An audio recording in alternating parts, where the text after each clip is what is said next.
Bonjour à tous. Bienvenue sur notre 8e webinaire Santé sur le net portant sur les vaccins. Nous allons nous présenter Marine Tossou, Sabrina Radjé, rédactrice scientifique pour Santé sur le net.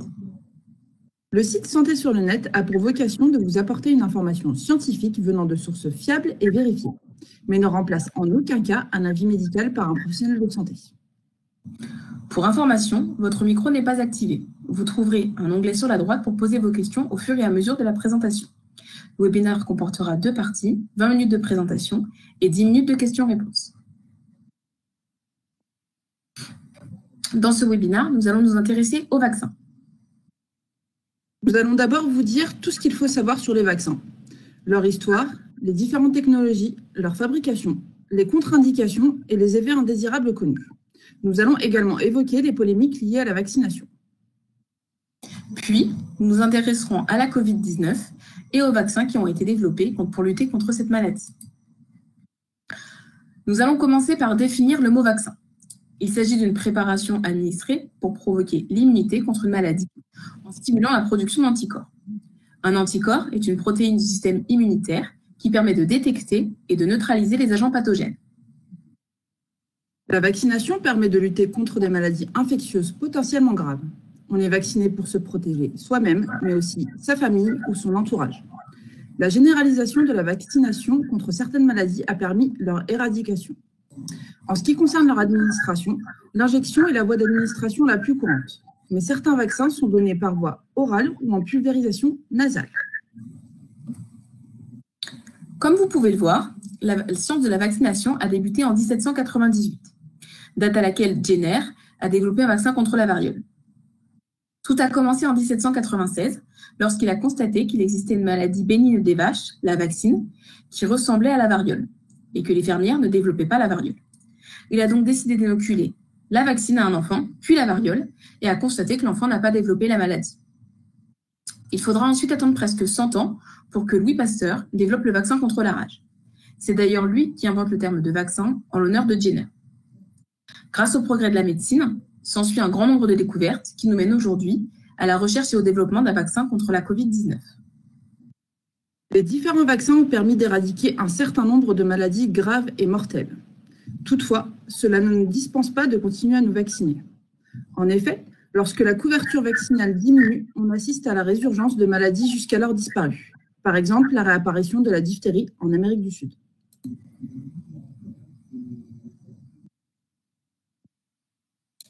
Intéressons-nous maintenant à la vaccination en France.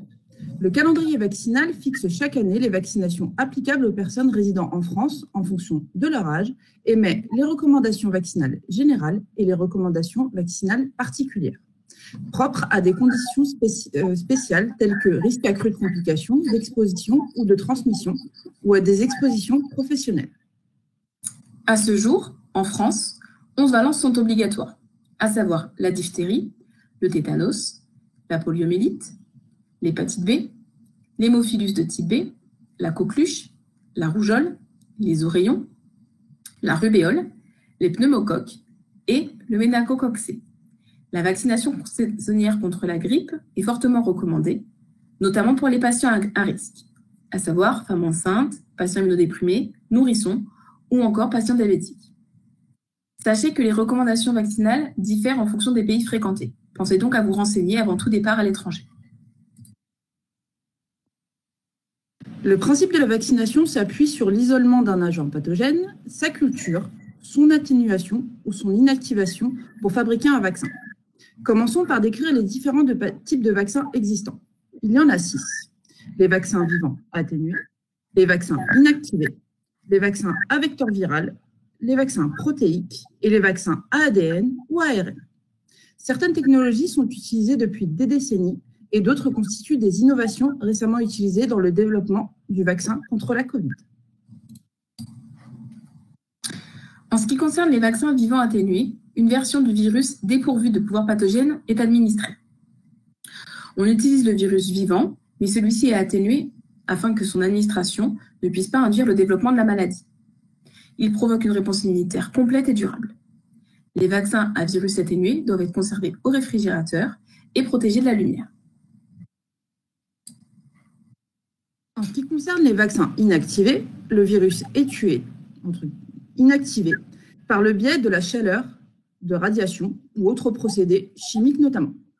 Le virus est dénué de tout risque infectieux, mais conserve sa structure qui sera reconnue par le système immunitaire. Toutefois, la réponse immunitaire est plus faible que celle obtenue avec les vaccins vivants atténués. Il est donc nécessaire d'utiliser des adjuvants et de réaliser des rappels de vaccination pour que l'immunité soit durable. Les adjuvants sont ajoutés à la fabrication des vaccins inactivés pour augmenter la réponse immunitaire contre l'antigène microbien contenu dans le vaccin. Ils servent entre autres à donner le signal de danger pour que le système immunitaire soit activé et permettent au vaccin de conférer une meilleure protection. Ils permettent aussi de réduire la quantité d'antigènes par dose, de réduire le nombre de doses nécessaires pour assurer une bonne immunisation. Notez que depuis plus de 90 ans, les sets d'aluminium figurent parmi les adjuvants les plus utilisés au monde. Nous allons maintenant parler des innovations et commencer par les vaccins à vecteur viral. Ces vaccins utilisent un virus inoffensif pour l'homme comme véhicule chargé de livrer la carte d'identité de la maladie cible. Une fois qu'il entre dans la cellule, le virus permet la production d'antigènes de la maladie. Cette technique permet d'obtenir une forte réaction immunitaire ainsi qu'une protection durable. Toutefois, son efficacité peut être compromise si la personne a déjà été en contact avec le virus choisi pour livrer l'antigène. Dans ce cas, ce dernier sera éliminé par le système immunitaire avant de rentrer dans les cellules et de livrer la carte d'identité de la maladie. Le vaccin sera donc inefficace. Parlons maintenant des vaccins protéiques. Des protéines d'un virus sont injectées et reconnues par l'organisme. On distingue deux types de vaccins protéiques. Les vaccins à sous-unité protéique constituent le premier type. Les protéines injectées sont reconnues comme des antigènes de la maladie, ce qui déclenche une réaction immunitaire faible, sachant qu'aucun composé vivant n'est administré. Il est donc nécessaire d'utiliser des adjuvants pour stimuler la réponse immunitaire et acquérir une immunité durable. Le second type de vaccin protéique correspond aux vaccins à particules pseudovirales. Ces vaccins sont constitués d'une structure de plusieurs protéines présentant des antigènes à leur surface. Elles miment le virus. Ce type de vaccin engendre de très bons résultats quant à la réponse immunitaire. Parmi les innovations, on trouve également les vaccins à ADN. Ces vaccins ne contiennent pas tout le virus ou la bactérie. Ils sont uniquement constitués du matériel génétique du virus. Le matériel génétique injecté va migrer dans la cellule, puis pénétrer dans son noyau. S'ensuit la fabrication de protéines virales qui seront détectées et qui déclencheront la réaction immunitaire. Cela provoque généralement une réaction immunitaire modérée et requiert l'utilisation de produits adjuvants, voire l'utilisation de plusieurs doses administrées à quelques semaines d'intervalle, pour espérer conférer une protection durable. Contrairement aux vaccins à ADN, les vaccins ARN ne pénètrent pas dans le noyau des cellules. Les protéines virales sont synthétisées dès l'entrée de l'ARN dans les cellules, ce qui diminue fortement les risques de modification de notre ADN. La suite est la même que pour les vaccins à ADN, à savoir que les protéines de virus présentes dans les cellules sont détectées et déclenchent la réaction immunitaire souhaitée. Il faut savoir que l'ARN est moins stable que l'ADN. C'est pourquoi il est encapsulé dans une enveloppe de lipides et qu'il requiert des conditions de stockage nettement plus froides. De tels vaccins peuvent être produits avec une rapidité inédite, comme en atteste le fait que les 2 premiers vaccins contre la Covid, dont les résultats ont été communiqués, utilisent toutes les deux cette technique. Nous allons maintenant passer aux différentes étapes de recherche, de développement et de production d'un vaccin. Après avoir identifié les antigènes et déterminé la technologie du vaccin utilisé, les candidats vaccins passent en essai préclinique sur des animaux, généralement un modèle rongeur puis singe. S'ensuivent ensuite les essais cliniques qui se déroulent en 4 phases. La phase 1, réalisée sur des dizaines de volontaires, a pour but d'étudier la toxicité du vaccin et permet de déterminer les éventuels effets secondaires très fréquents et la meilleure dose de vaccin expérimental. La phase 2 se fait sur un plus grand nombre de volontaires. Elle est suivie pendant plusieurs mois et cette étape permet d'étudier les détails de la réponse immunitaire, de préciser les schémas d'administration et d'identifier les effets secondaires fréquents. Ensuite, la phase 3, qui se fait sur encore plus de personnes. Elle a pour but de savoir si le vaccin protège contre la maladie et de déterminer l'efficacité du vaccin. Comment est mesurée l'efficacité d'un vaccin? Parmi les volontaires de chaque essai, certains reçoivent le vaccin et d'autres un placebo pour pouvoir comparer. Les volontaires mènent une vie normale pendant l'essai. Au fil du temps, certains vont attraper la maladie ciblée. Si le vaccin est efficace, le nombre de malades sera plus faible chez les participants qui ont été vaccinés que chez ceux qui ont reçu le placebo. Théoriquement, un vaccin est efficace à 100% si aucun malade recensé dans l'essai n'appartient au groupe de volontaires vaccinés. Enfin, la phase 4 est réalisée après la commercialisation pour préciser l'utilisation du produit auprès de populations qui n'avaient pas été incluses dans les phases antérieures. Elle permet également de détecter les effets indésirables rares. Il faut savoir que toutes ces phases du développement jusqu'à la commercialisation d'un vaccin durent en moyenne de 10 à 15 ans et parfois même plus. Mais lorsqu'il y a urgence, il est possible de raccourcir ces délais, comme cela est fait actuellement dans le développement des vaccins Covid.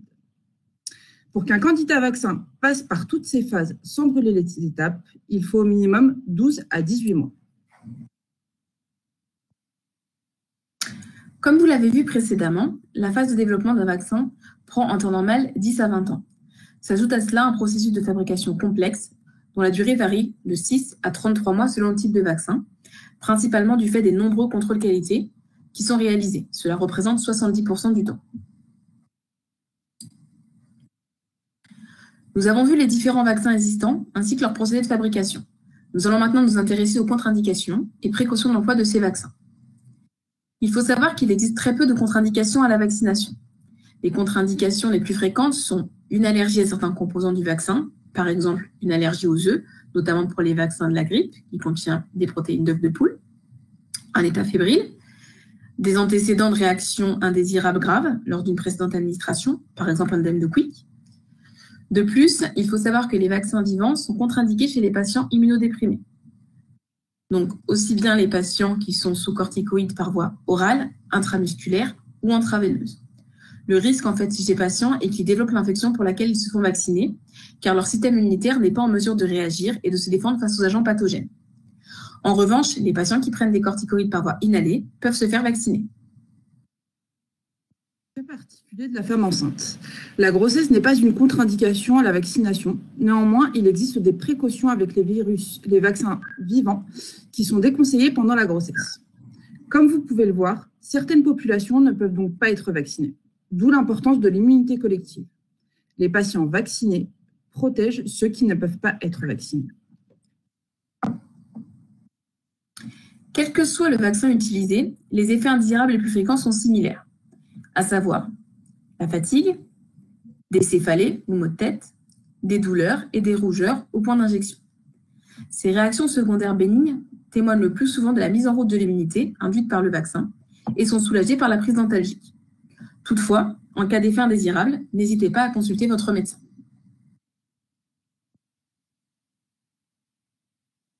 Dans les années 90, vous avez déjà tous entendu parler des différentes polémiques liées au vaccin.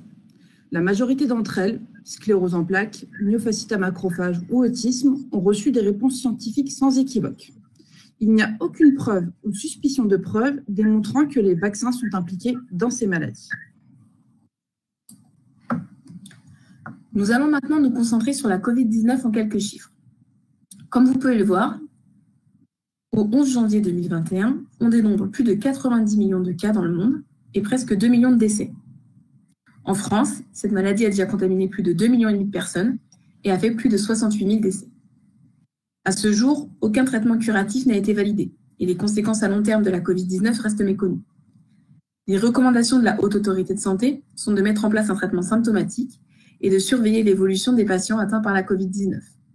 D'où la nécessité de développer rapidement un vaccin efficace. Passons maintenant à la vaccination contre la Covid-19.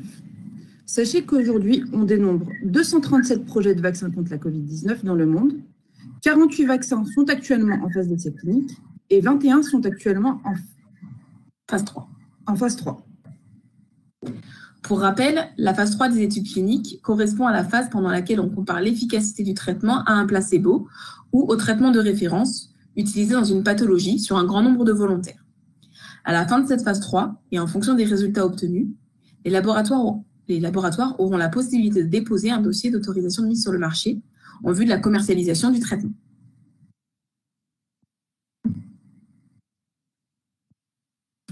Et nous sommes nombreux à nous demander pourquoi et comment un vaccin aussi rapidement. Il faut savoir qu'il y a eu une coopération entre les chercheurs du monde entier, ainsi qu'une levée de fonds sans précédent. Par ailleurs, les chercheurs avaient déjà des connaissances du SARS-CoV-1 depuis 2003. Enfin, sachez que des essais cliniques sur plusieurs vaccins ont été réalisés en même temps, parfois même au sein du même laboratoire, ce qui a permis de réduire le temps de recherche et de développement. Nous allons maintenant vous présenter 5 vaccins qui ont été développés contre la Covid-19 et dont vous avez entendu parler dans les médias. Donc, commençons par le vaccin Pfizer. Il a d'abord été commercialisé aux États-Unis et au Royaume-Uni et est commercialisé en France depuis le 26 décembre. Il s'agit d'un vaccin à ARN dont l'efficacité est de 95%. Son stockage nécessite des réfrigérateurs spécifiques puisqu'il doit être stocké à moins 72 degrés, puis conservé dans des réfrigérateurs standards pendant une durée de 5 jours. En ce qui concerne le vaccin du laboratoire AstraZeneca et de l'Université d'Oxford, il s'agit d'un vaccin à vecteur viral dont l'efficacité est de 70%. Sa date de mise sur le marché est attendue pour le début de l'année 2021. Et en ce qui concerne sa conservation, c'est une conservation ordinaire au réfrigérateur entre 2 et 8 degrés. Le vaccin présenté par le laboratoire Moderna, lui, est un vaccin à ARN dont l'efficacité est de 94,5%. Sa date de mise sur le marché est attendue pour le début 2021, puisqu'il a reçu son autorisation de mise sur le marché le 6 janvier, et que les premières doses destinées au marché français sont livrées depuis le début de cette semaine. En ce qui concerne sa conservation, il doit être stocké à moins 20 degrés, puis peut être conservé au réfrigérateur à des températures standards, donc entre 2 et 8 degrés, pendant une durée de 30 jours. Le quatrième vaccin que nous allons vous présenter est le vaccin de Janssen. Ce vaccin à vecteur viral est également en phase 3, mais les résultats sur son efficacité n'ont pas été communiqués à ce jour. Sa date de mise sur le marché est prévue pour le premier trimestre 2021 et il a l'avantage de pouvoir être conservé au réfrigérateur classiquement entre 2 et 8 degrés. Enfin, le dernier vaccin dont nous allons vous parler est un des 2 vaccins développés par Sanofi Pasteur et GSK. Il s'agit d'un vaccin à sous-unité protéique qui est actuellement en phase 1-2 suite à un retard lié à son manque d'efficacité chez les patients de plus de 50 ans, alors qu'il s'agit d'une des tranches de la population les plus à risque. De nouveaux essais de phase 2 sont prévus en février 2021 et donc sa date de mise sur le marché est prévue à fin 2021. Il a également l'avantage d'avoir des conditions de conservation relativement classiques, à savoir qu'il doit être conservé au réfrigérateur entre 2 et 8 degrés. À ce jour, nous avons peu de recul par rapport à la maladie. Mais nous savons que certains symptômes respiratoires perdurent après la guérison et que des séquelles neurologiques et rénales ont été observées.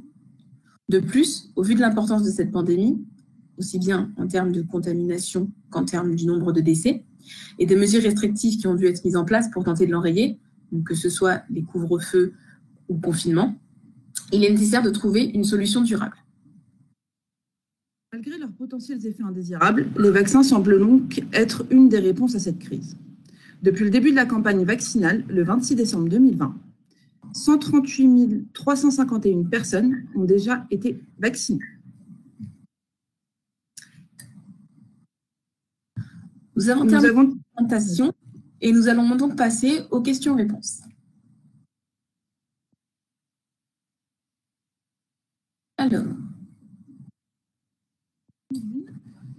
Alors, quels sont les effets indésirables potentiels des vaccins contre la Covid-19 ? Je ne sais pas si je veux répondre du coup. Donc en fait, il s'agit des mêmes effets indésirables fréquemment observés avec les autres vaccins, comme on vous les a présentés, à savoir douleur au point d'injection, fièvre, rougeur au point d'injection, céphalée ou fatigue. Alors, deuxième question. Quel est le pourcentage de la population qui doit être vaccinée pour que le vaccin soit efficace ? Donc, l'Organisation mondiale de la santé suggère qu'il faudrait que 70% de la population mondiale soit vaccinée afin que les individus puissent être protégés contre la Covid-19. Question suivante. Donc la question, c'est quelle quantité d'aluminium est contenue dans un vaccin? Alors, il faut savoir que la quantité maximale autorisée d'aluminium par dose vaccinale est de 0,85 mg. Ça ne veut pas dire grand-chose pour nous tous, mais comparativement à la dose maximale autorisée d'aluminium par jour chez l'homme, qui est de 8,5 mg, c'est vraiment peu, puisque c'est 10% de cette dose-là. Voilà. Regarde s'il y a d'autres questions. Alors, pourquoi développer des vaccins contre la Covid-19 avec des nouvelles technologies? Donc, on a en partie répondu pendant la présentation. Ces nouvelles technologies, notamment les vaccins ARN, ont l'avantage d'être produits beaucoup plus rapidement et sont spécifiques. Et c'est vrai que pour le coup, pour les autres types de vaccins, il faut quand même compter entre 6 et 22 mois pour la production. Donc, dans une situation de crise et de pandémie telle qu'on est, les vaccins ARN semblent être une très bonne alternative.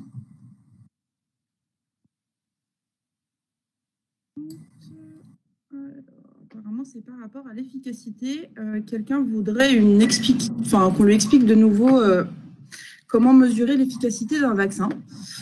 Donc, comme on vous l'a dit, au cours des essais, il y a des volontaires qui reçoivent le vaccin et d'autres qui reçoivent un placebo pour qu'on puisse les comparer.